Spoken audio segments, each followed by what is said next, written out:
গাজীপুরে এনসিপি নেতা হাসনাত আবদুল্লার ওপর হামলার ঘটনায় নিজামুদ্দিন তুষার ও জোবায়ের হোসেন শিমুল নামে দুইজনকে আটক করেছে পুলিশ। রবিবার রাতে নগরীর চান্দনা চৌরাস্তা এলাকা থেকে তাদেরকে আটক করা হয়। এর আগে রোববার সন্ধ্যায় চান্দনা চৌরাস্তায় এনসিপির মুখ্য সমন্বয়ক হাসনাতের গাড়িতে হামলায় তিনি আহত হন। প্রতিবাদে তাৎক্ষণিক বিক্ষোভ মিছিল করে এনসিপির স্থানীয় নেতাকর্মীরা। পুলিশ ও স্থানীয়রা জানিয়েছে, রোববার সন্ধ্যায় বাসন এলাকায় হাসনাত আবদুল্লার গাড়িতে 10 থেকে 12 জন সন্ত্রাসী হামলা চালায়। এ সময় গাড়ির কাঁচ ভেঙে তার হাত কেটে যায়। খবর পেয়ে ঘটনাস্থলে যায় পুলিশ। ইসলামিক ইউনিভার্সিটি অফ টেকনোলজির সামনে কিছু সময় অবস্থান করে ঢাকার উদ্দেশ্যে রওনা হন হাসনাত। সিসিটিভি ফুটেজ দেখে হামলাকারীদের ধরতে অভিযান শুরু করেছে পুলিশ। এদিকে হামলার প্রতিবাদে ঢাকা, চট্টগ্রাম, সিলেট, সুনামগঞ্জ, নারায়ণগঞ্জ সহ বিভিন্ন জেলায় বিক্ষোভ মিছিল করেন এনসিপি নেতাকর্মীরা। হামলায় জড়িতদের গ্রেপ্তার না করলে আইন ও স্বরাষ্ট্র মন্ত্রণালয় ঘেরাওয়েরও হুঁশিয়ারি দেন তারা। রাতে এক প্রেস বিজ্ঞপ্তিতে এনসিপি দাবি করে, রোববার হামলার আগে সামাজিক মাধ্যমে নিষিদ্ধ সংগঠন ছাত্রলীগের কয়েকজন নেতাকর্মী হাসনাত আবদুল্লাহকে হামলার হুমকি দেন। এছাড়া গত 9 মাসে ছাত্র জনতার অভ্যুত্থানে জড়িত ব্যক্তি ও পরিবারের ওপর 36টি হামলার ঘটনা ঘটেছে। এতে 89 জন আহত এবং 1 জন শহীদ হয়েছেন। বাইরের উপরে চৌরাস্তায় এই আওয়ামী লীগের দোসররা নেককারজনকভাবে হামলা করেছে। কেন্দ্রীয় অফিসে বসেছিলাম, আমরা খবর পেলাম আমাদের ভাই হাসনাত আবদুল্লাহর গায়ে আওয়ামী লীগের ফ্যাসিস্টরা আক্রমণ করেছে। আমরা গোয়েন্দা তথ্য কালেকশন করছি এবং এরই মধ্যে আমরা দুজনকে গ্রেপ্তার করতে সক্ষম হয়েছি। আমরা তাদের সাথে কথা বলছি এবং যাচাই বাছাই করছি এবং আরও তথ্য প্রমাণ সংগ্রহ করছি এবং এই ঘটনার সাথে যারা সম্পৃক্ত আছে তাদেরকে খুঁজে বের করার জন্য আমরা অলরাউন্ড মাঠে আছি।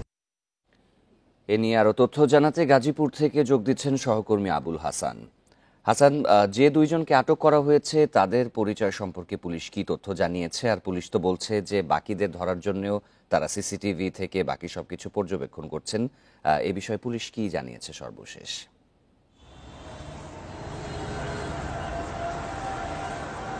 দেখুন, সর্বশেষ তথ্য যদি বলি যে আটকের বিষয়ে আমরা কিছুক্ষণ আগে বাসন থানার যিনি ডিউটি অফিসার তার সঙ্গে কথা বলেছিলাম। তিনি বলছেন যে এর মধ্যে 10 থেকে 12 জন আটক হয়েছে এবং তাদেরকে রাতভর বিভিন্ন স্থানে অভিযান চালিয়ে আটক করা হয়েছে। তবে তাদের কোন মামলায় আটক করা হয়েছে সেই বিষয়টি তিনি ক্লিয়ার করতে পারেনি।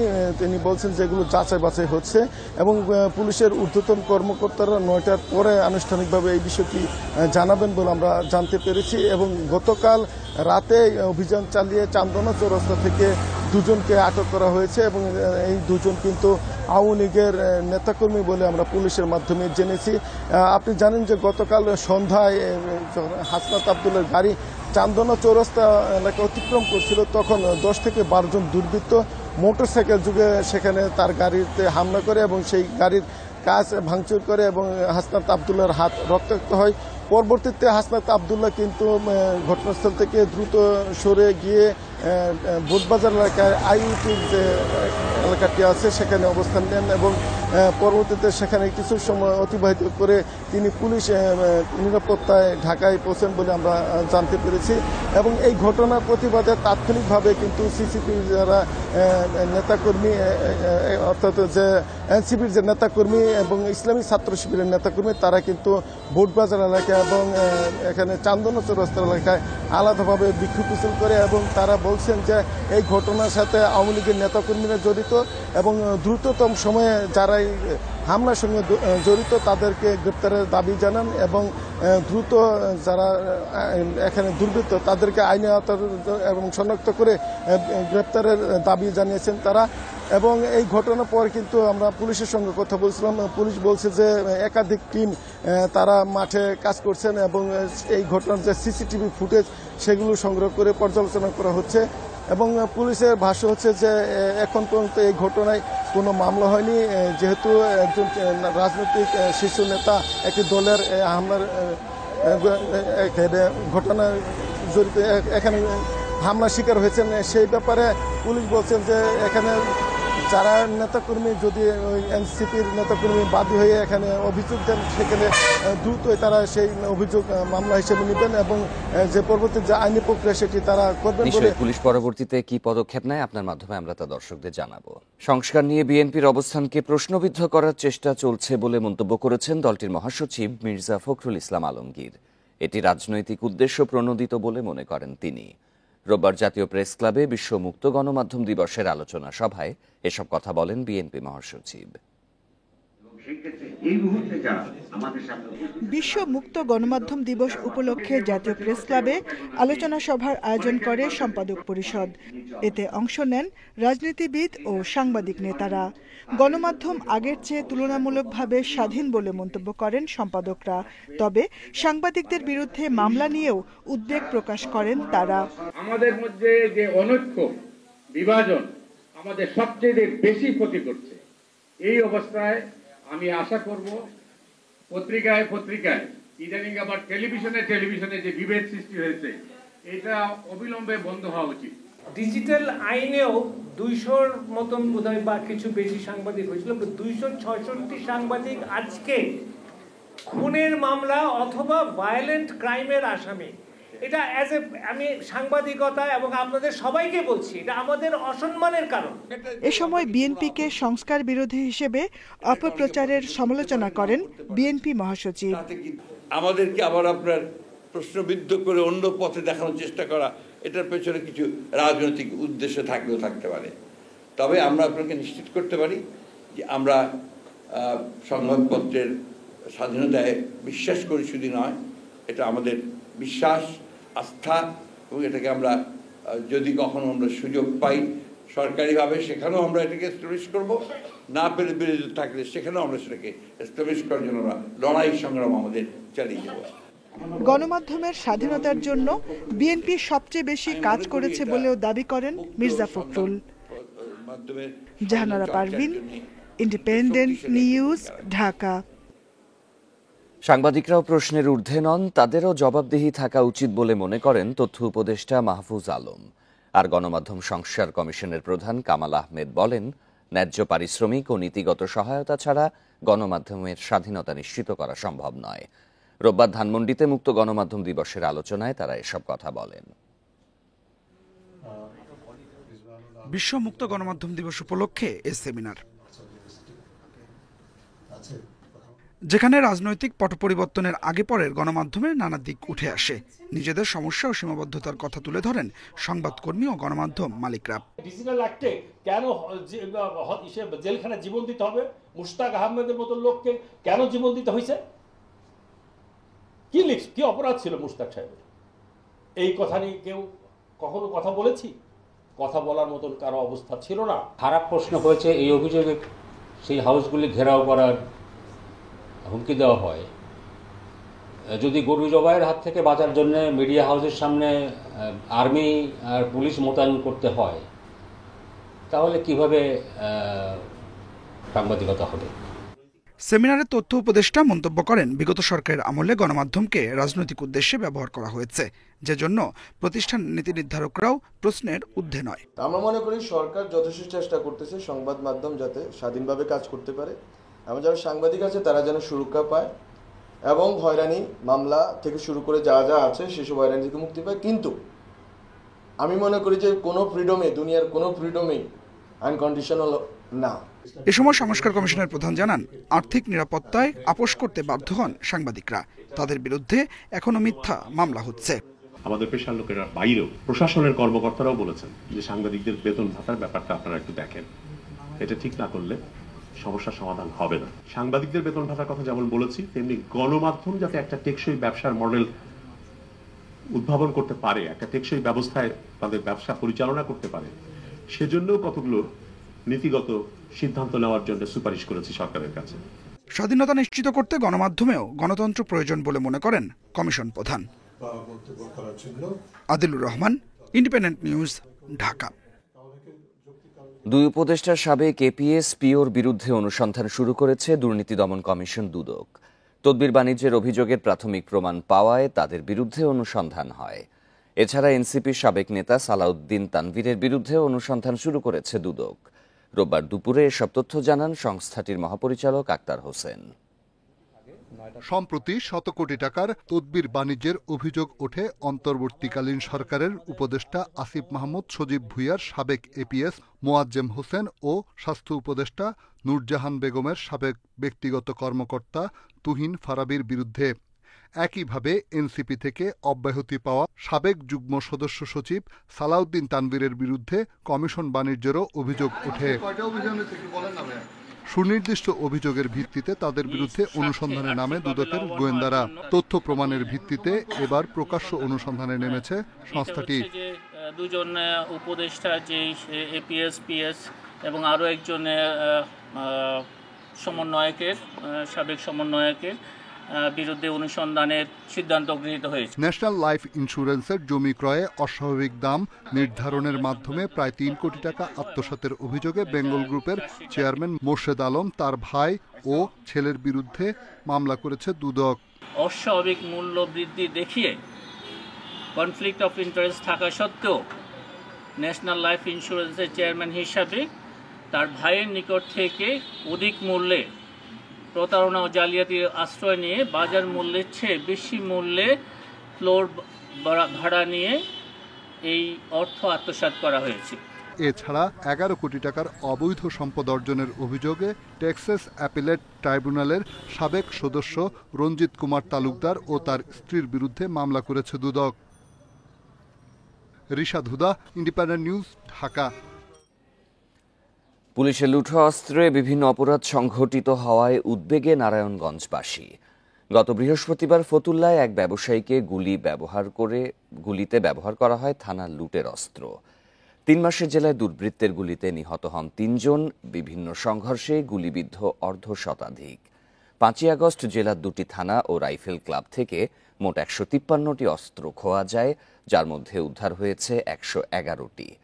অস্ত্র উদ্ধারে সেনাবাহিনী সহ বিভিন্ন বাহিনীর তৎপরতা চলছে, জানিয়েছে পুলিশ। গত 1 মে ফতুল্লার পাগলা বাজারে জাহিদুল ইসলাম নান্টু নামের এক ব্যবসায়ীকে লক্ষ্য করে মোটরসাইকেল থেকে গুলি করে দুর্বৃত্তরা। গুলিবিদ্ধ জাহিদুলকে ঢাকা মেডিকেলে ভর্তি করা হয়। পুলিশের খোয়া যাওয়া অস্ত্রের গুলিতে তিনি আহত হন বলে নিশ্চিত করেছে পুলিশ। গত ফেব্রুয়ারিতে ফতুল্লায় স্বেচ্ছাসেবক দলের নেতা মামুন হোসেনকে গুলি করে হত্যা করে দুর্বৃত্তরা। 19 মার্চ রূপগঞ্জের চনপাড়ায় গুলিতে নিহত হন যুবদল কর্মী হাসিব। আর 31 মার্চ কাশীপুরে পাভেল নামের এক যুবককে গুলি করে হত্যা করেছে প্রতিবেশী।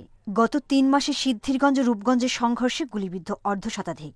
অহরহ আগ্নেয়াস্ত্রের ব্যবহারে উদ্বেগ এলাকাবাসী। কই তোরে পানি খাওয়াইতেছি, ওই আস্তে আস্তে আমার বুকের মধ্যে ঠেকা গুলি করে দিল। তা আমি জিজ্ঞাসলাম কে আসিল, কইল জুবাইর আসিল, মৃদুল আসিল, তারপরে সে গিয়ে আলী রয়েল। আমার ভাই এটা স্পষ্ট নাম কয়ে গেছে। যারা যারা জড়িত এখন আমি ফাঁসি চাই, আর কিছু চাই না। অবৈধ অস্ত্রের ব্যবহারে শঙ্কিত নগরবাসী। নিরাপত্তা নিশ্চিতে প্রশাসনকে আরও সক্রিয় হওয়ার তাগিদ তাদের। দিনে দুপুরের হরহামেশাই আসলে এখানে ছিনতাইয়ের মতো কিংবা খুনের মতো ঘটনাও ঘটছে।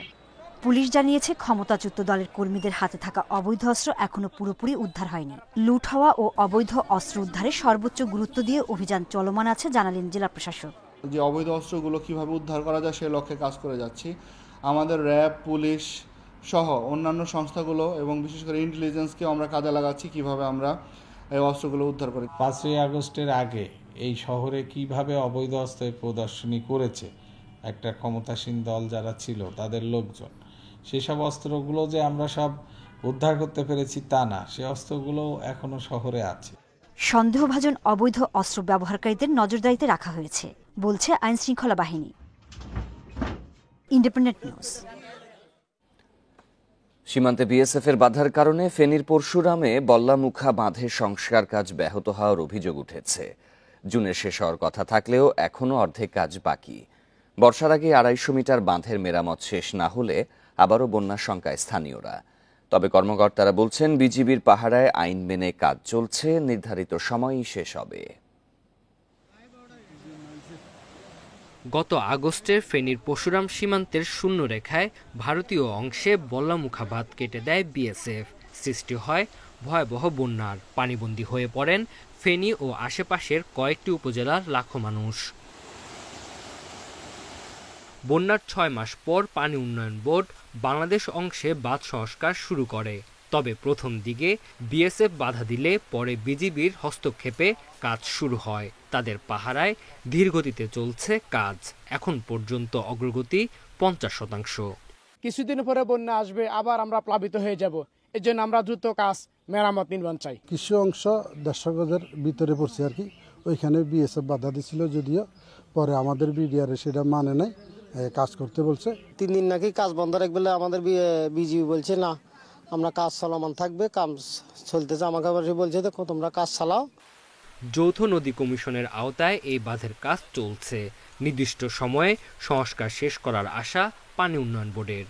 কাজের কিছু অংশ নোম্যান্সল্যান্ডের মধ্যে পড়েছে, সেটা বিজিবি বিএসএফ চ্যানেলে যোগাযোগ, যৌথ নদী কমিশনের মাধ্যমে যোগাযোগের মাধ্যমে ওখানে ওই জটিলতা পরিহার করে খুব যথাসময়ে এই কাজ সম্পন্ন করা যাবে। উপজেলা নির্বাহী কর্মকর্তা জানান, আন্তর্জাতিক সীমানা আইন মেনেই বাঁধ নির্মাণ করা হচ্ছে। এতে বিএসএফ বাধা দেওয়ার কোনো এখতিয়ার নেই। যে জায়গায় আপনার পানি উন্নয়ন বোর্ড কাজ করছে, এটা আমাদের বাংলাদেশের সীমান্তের মধ্যে। এখানে বিএসএফ এর সরাসরি করা বাধা দেওয়ার কোনো আইনগত সুযোগ নেই। মুহুরী কহুয়া সিলোনিয়া নদীতে 122 কিলোমিটার বন্যা নিয়ন্ত্রণ বাঁধের 102টি স্থানে মেরামতের খরচ ধরা হয়েছে 20 কোটি 68 লাখ টাকা। Independent news. সুপ্রিম কোর্টের সিনিয়র আইনজীবী ও জামায়াতে ইসলামী সাবেক সহকারী সেক্রেটারি জেনারেল ব্যারিস্টার আব্দুর রাজ্জাকের প্রথম জানাজা সম্পন্ন হয়েছে। গতকাল বেলা 11টায় সুপ্রিম কোর্ট প্রাঙ্গণে আজ বেলা 11টায় সুপ্রিম কোর্টে দ্বিতীয় জানাজা অনুষ্ঠিত হওয়ার কথা রয়েছে। দীর্ঘদিন রোগে ভুগে রোববার রাজধানীর একটি হাসপাতালে মারা যান ব্যারিস্টার আব্দুর রাজ্জাক। আইন অঙ্গনে স্বচ্ছতা ও দক্ষতা দিয়ে স্বতন্ত্র জায়গা তৈরি করেছিলেন ব্যারিস্টার আব্দুর রাজ্জাক। ফৌজদারি আইন বিশেষজ্ঞ ছিলেন সুপ্রিম কোর্টের এই জ্যেষ্ঠ আইনজীবী। রোববার বিকেলে রাজধানীর একটি হাসপাতালে 75 বছর বয়সে শেষ নিঃশ্বাস ত্যাগ করেন তিনি। খবর পেয়ে ছুটে যান প্রিয়জনরা। অনেক শিক্ষণীয়, অন্য ধরনের পার্সোনালিটি, স্বাভাবিক মানুষের মতো না। ওনার ব্যক্তিত্ববোধ সব মানুষের চেয়ে আলাদা। ওনার আকাঙ্ক্ষা ছিল উনি এটিএম আজহার সাহেবের মামলাটা পরিচালনা করবেন, শেষ করবেন, কিন্তু ওনার হায়াত ছিল না। আমাদের প্রত্যেকের মামলায় তিনি যে ভূমিকা রেখেছেন, এটি একজন শুধু লয়ার অবস্থায় থেকে তিনি এটা করেননি, বরং আমাদের মাঝে মাঝে মনে হয়েছে তিনি সত্যি আমাদের পরিবারের একজন সদস্য। তাকে শেষ বিদায় জানাতে হাসপাতালে যান রাজনৈতিক সহযোদ্ধারাও। বাংলাদেশ জামাতে ইসলামের দুর্দিনে সবচেয়ে বেশি ভূমিকা পালন করেছেন। তিনি স্বচ্ছতা এবং দক্ষতার সাথে আইন অঙ্গনে যে সেবা দিয়ে গিয়েছেন, আল্লাহ যেন তার এই সেবাটাকে কবুল করেন। নিবিড়ভাবে সারা বিশ্ব রাজনীতি সহ অনেক কিছু তার প্রাজ্ঞতা আমরা এনজয় করেছি, তার প্রাজ্ঞতায় আমরা ঋদ্ধ হয়েছি, কিন্তু শেষ সময়ে এসে উনি যখন খুবই অসুস্থ হয়ে পড়েছেন, তখন উনি আর সে দায়িত্ব পালন করেন নাই।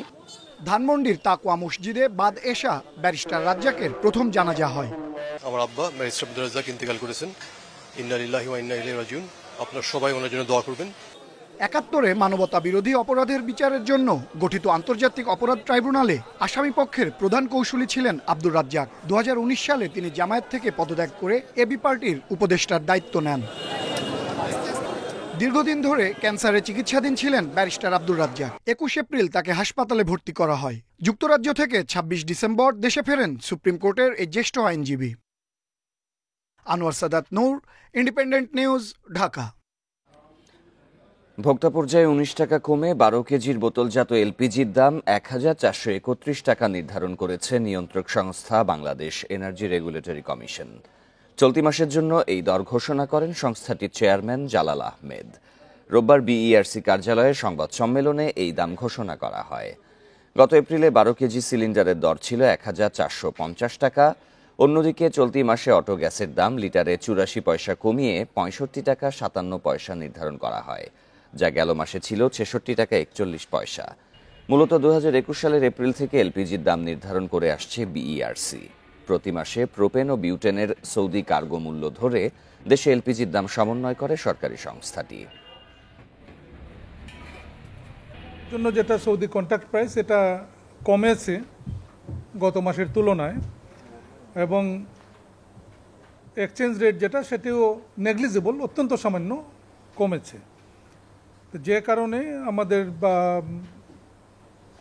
খুচরা বিক্রয় মূল্য যেটা আছে আমদানিকৃত এলপিজি সেটি এই মাসে কমছে। সংযুক্ত আরব আমিরাতে বাংলাদেশিদের জন্য ফের ভিসা চালু হয়েছে। রোববার দুপুরে প্রধান উপদেষ্টার বিশেষ দূত লুৎফে সিদ্দিকীর সাথে সাক্ষাৎ করে এই তথ্য দেন দেশটির রাষ্ট্রদূত আবদুল্লাহ আলী আল হামুদি।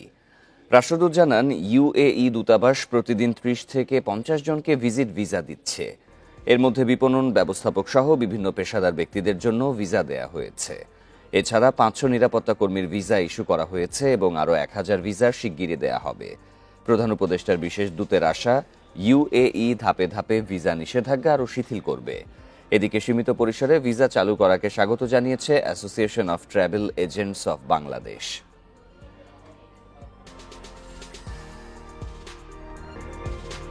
সম্প্রতি আমরা যেটা জানলাম যে ইউএই এমবাসি থেকে 30 থেকে 50টি ভিসা দেওয়ার ব্যবস্থা নেওয়া হয়েছে, সেটি একদিকে আমাদের জন্য সুখবর, কিন্তু এই প্রক্রিয়াটা আরও ইজি করা উচিত। পূর্বে যেভাবে প্রতিদিন ভিসা সাবমিট করলে একদিন বা 2 দিনের মধ্যে ভিসাটা পাওয়া যেত, সেভাবে ইজি করা হলে বাংলাদেশের ব্যবসায়ীরা এবং বাংলাদেশের পর্যটকরা উপকৃত হবে। তবে ইউএই ভিসা ওপেন করার এই উদ্যোগকে আমরা স্বাগত জানাই। যানজটের ভোগান্তি কমাতে নীলফামারীতে বাইপাস সড়ক নির্মাণ হলেও সেটি হয়ে উঠেছে গলার কাঁটা। 7.74 কিলোমিটার অংশে 42টি বাঁক, এর মধ্যে 12টি অতি ঝুঁকিপূর্ণ। প্রায়শই ঘটছে দুর্ঘটনাও। এ কারণে সড়কটি ব্যবহারে অনীহা চালক ও যাত্রীদের। তারা বলছেন, অপরিকল্পিতভাবে সড়ক নির্মাণের খেসারত দিচ্ছেন স্থানীয়রা। এদিকে নতুন করে সড়ক নির্মাণের গুরুত্ব দিচ্ছে সড়ক ও জনপথ বিভাগ।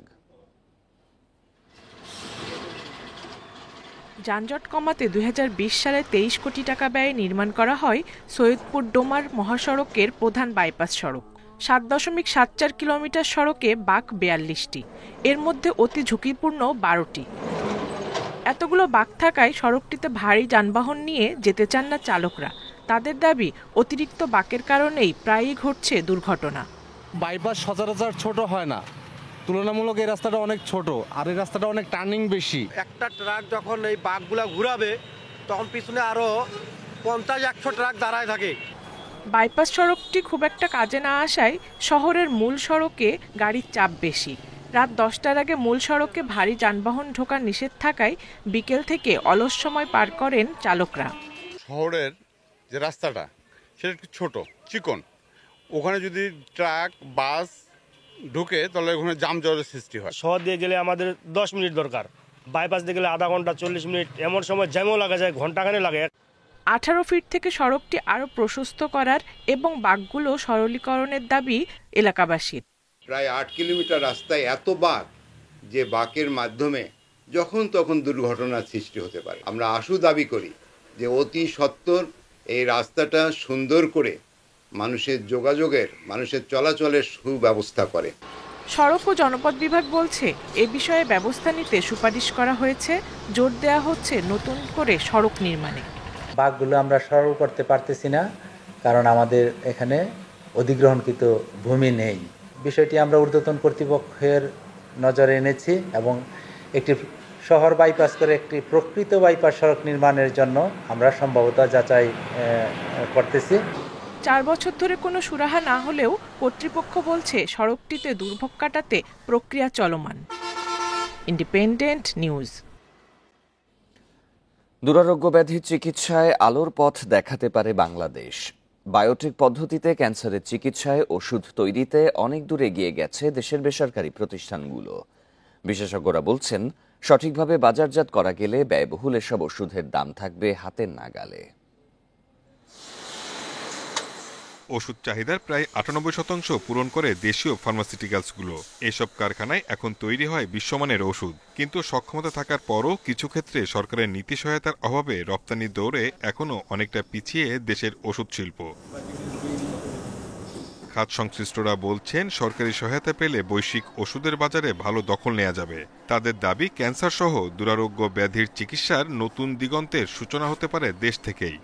শুধুমাত্র ক্যান্সার সেলকে হিট করবে এবং প্রসেস অনুযায়ী, বায়োটেক টেকনোলজি অনুযায়ী তার কাছে গিয়ে পৌঁছাবে এবং তাকে করবে, ধ্বংস করবে, কিওরমেন্ট দেবে, সেই ধরনের ওষুধ এখন ধীরে ধীরে চলে আসছে। ইউটিলিটিগুলো পাই আমরা যদি পলিসি সাপোর্টগুলো পাই, আমরা যদি যত ব্যারিয়ার আছে, বিশেষ করে পারমিশনের যে ব্যারিয়ারগুলো আছে, ওইগুলো যদি আমরা উত্তাইতে পারি, আমরা মনে করি বাংলাদেশের ফার্মের ইন্ডাস্ট্রি উইল সাস্টেইন।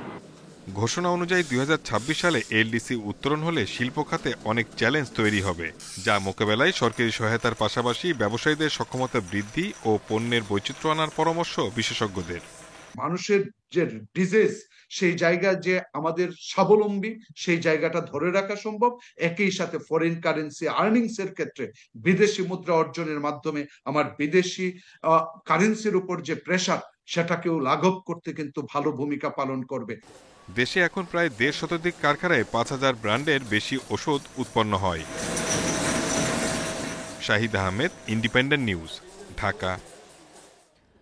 3 বছর পেরিয়ে গেলেও এখনও নির্মাণ কাজ শুরু হয়নি জামালপুরের দেওয়ানগঞ্জ রেলওয়ে স্টেশনের মূল ভবনের। বাধ্য হয়েই কাজ চালিয়ে যেতে হচ্ছে ঝুঁকিপূর্ণ টিনের ঘরে। প্রয়োজনীয় সেবার অভাবে প্রতিনিয়ত ভোগান্তিতে পড়ছেন সাধারণ যাত্রীরা।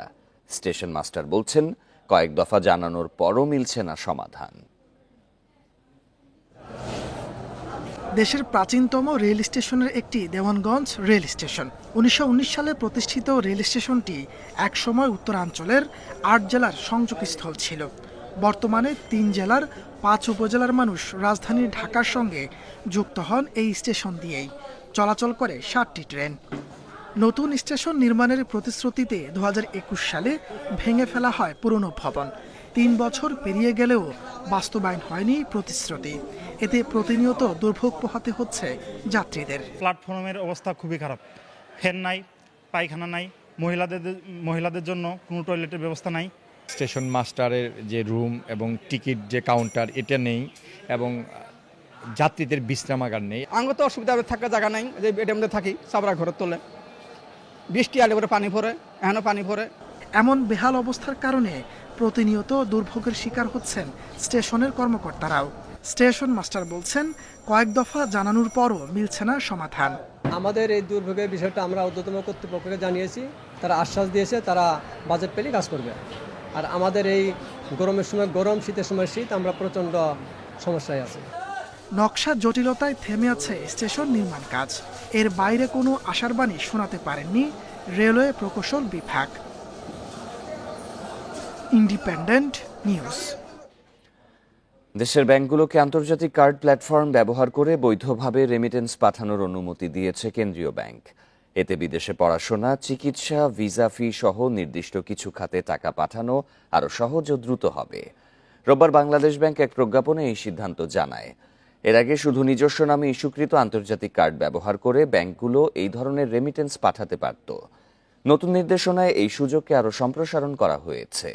এখন থেকে ব্যাংকগুলো আন্তর্জাতিক কার্ড নেটওয়ার্ক যেমন ভিসা, মাস্টার কার্ড বা ইউনিয়ন পের মতো প্ল্যাটফর্ম ব্যবহার করে গ্রাহকদের নির্ধারিত খাতে রেমিটেন্স পাঠানোর সুযোগ দেবে।